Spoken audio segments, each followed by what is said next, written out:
పరిశుద్ధమైన మా తండ్రి, నీ పాదములకు వందనాలు. ఈ సమయంలో మేము నీ ఒక్క వాక్యాన్ని ధ్యానించుకుంటుండగా మాకు తోడుగా ఉండండి ప్రభువా. వాక్యము ద్వారా సహనము కలిగి వ్యక్తులుగా మేము ఎలాగ ఉండాలో మాకు నేర్పించండి.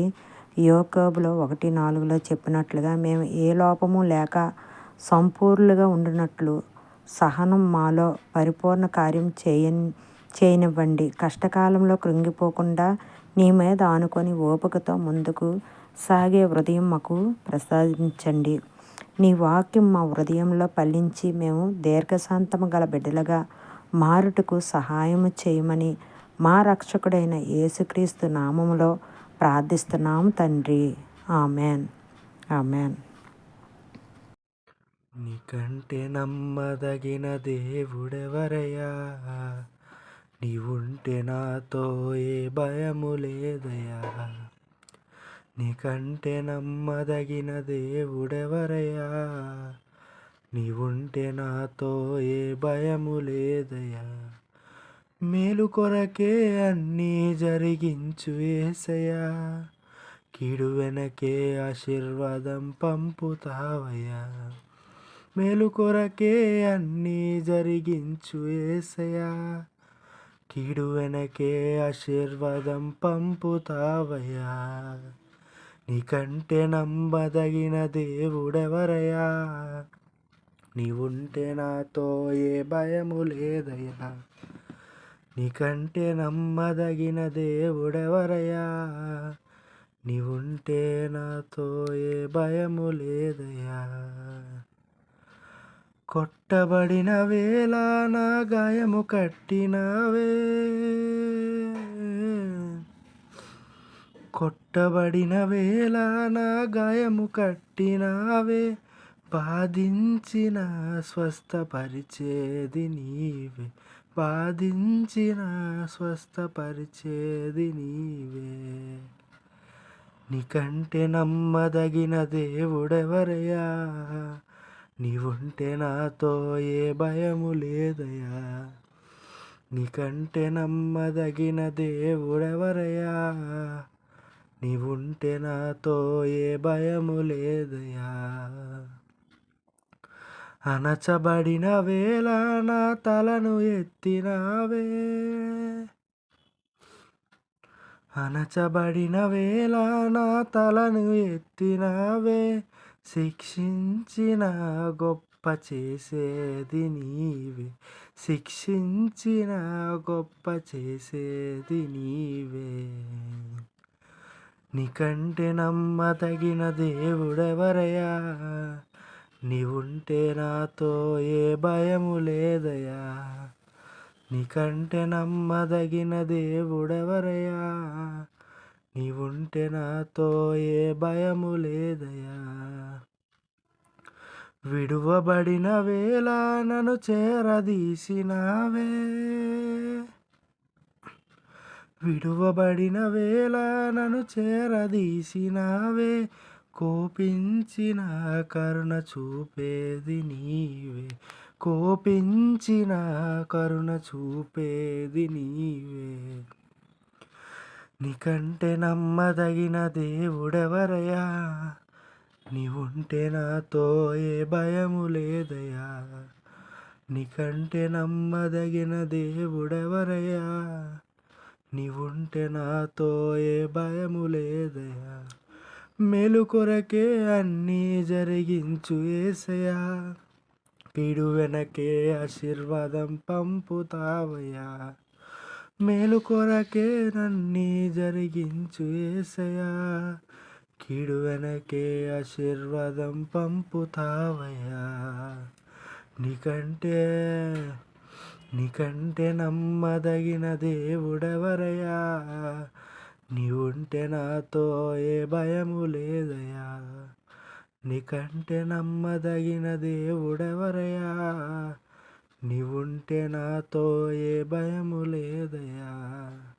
ఈ ఉదయకాల సమయము వాక్యం ధ్యానించుకుందాము. సహనము కలిగిన వ్యక్తి స్వభావాన్ని వివరిస్తున్న ఈ వాక్యం జ్ఞానము ముందుకు చెప్పుకున్నట్టుకు కూడా ఇప్పుడు మాట్లాడుకుందాము. సహనము అనగా కోపాన్ని అణిచివేసుకోవడం. దీర్ఘశాంతము గలవాడు మహావివేకి. సామెతలు 14:29. సహనమన్న ఉన్న వ్యక్తి తొందరపడి నిర్ణయము తీసుకోడు. ప్రేమతో ఓర్చుకోవడము. ప్రేమ దీర్ఘకాలం సహించును. 1 కొరింథీయులకు 13:4 ఇతరుల తప్పులను క్షమిస్తూ భరించడము సహనము లక్షణములు. దేవుడిపై నమ్మకము. యెహోవా కొరకు కనిపెట్టుకొని ఉండువారు నూతన బలము పొందుదురు. యెహోవా కొరకు కనిపెట్టుకొని ఉండువారు నూతన బలం పొందుకుంటారట. యెషయా గ్రంథము 40:31 రాయబడి ఉన్నది. ఈ యొక్క వచనముల గురించి ఇంకను వివరించుకుందాం ఉదాహరణతో. అందరికీ ప్రైజ్ ది లార్డ్ అండి. మన జీవితాన్ని మార్చి ఒక చిన్న సంఘటన గురించి మాట్లాడుకుందాం. ఒక బస్సు ప్రయాణంలో మరి రద్దీగా ఉంది ఆ బస్సు. ఆ బస్సులో ఒక సహోదరి ఒక మౌనంగా ఉన్న వ్యక్తి పక్కన మరి కూర్చోటానికి ప్రమాదవశాత్తు కూర్చున్నప్పుడు ఆ బ్యాగ్ చాలా గట్టిగా తగిలింది ఆ వ్యక్తికి. అయితే ఆ వ్యక్తి నొప్పెట్టిన చాలా మౌనంగా ఉండిపోయాడు. అయితే ఆ విషయాన్ని చూసి, ఆయన ఓర్పును చూసి చాలా ఆశ్చర్యపడింది ఆ స్త్రీ. ఆమె అడిగింది, అన్నా, మీకు ఆ బ్యాగ్ చాలా గట్టిగా తగిలింది కదా, నొప్పి పెట్టింది కదా, నా పైన కోపడలేదేమి అని ఆ స్త్రీ అడిగింది మాట. ఆ సహోదరి, అమ్మ, నా ప్రయాణం చాలా చిన్నది, నాకున్న సమయం చాలా చిన్నది, నేను నెక్స్ట్ స్టాప్లోనే దిగిపోతాను. నాకున్న ఈ కొద్ది సమయాల్లో గొడవలు పడడం నాకు ఇష్టం ఉండదు. నా ఆత్మకు నెమ్మది లేకుండా చేసుకోవడం నాకు ఇష్టం లేదు అని ఆ వ్యక్తి నవ్వుతూ మాట్లాడుతూ ఉంటే ఆ సహోదరి చాలా ఆశ్చర్యపడి తనలో తాను బాధపడుతూ ఉంటుంది. అవును, మనకున్న సమయం చాలా కొద్ది కదా, ఆ కొద్ది సమయాల్లోనే ప్రయాణం లాంటి జీవితంలో ఆ కోపము, ద్వేషము, అసూయ, గొడవలు ఇవన్నీ అవసరమా?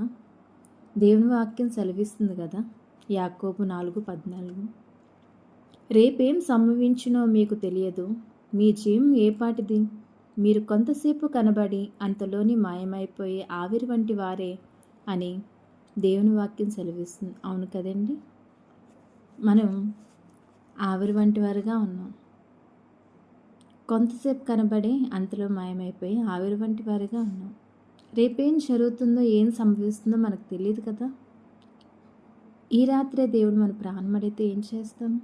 మనకున్నది ఏమైపోతుంది?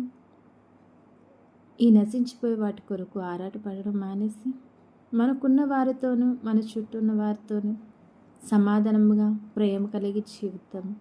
యేసుక్రీస్తు ప్రభువారు ఆ సిలువను ఎంతో ఓర్పుతో సహించారు. కేవలం ఆయనకు మనపై ఉన్న ప్రేమ, ఆ ఓర్పు, ఆయన వలె మనము కూడా అటువంటి ఓర్పు కలిగి ఉండాలని, అటువంటి ప్రేమ కలిగి ఉండాలని ఆశపడుతున్నారు.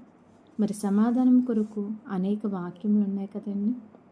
మరి ధన్యతల్లో ఒక ధన్యత మత్తయి 5:9 ఈ విధంగా సెలవిస్తుంది, సమాధానపరచు వారు ధన్యులు, వారు దేవుని కుమారులు అనబడతారు.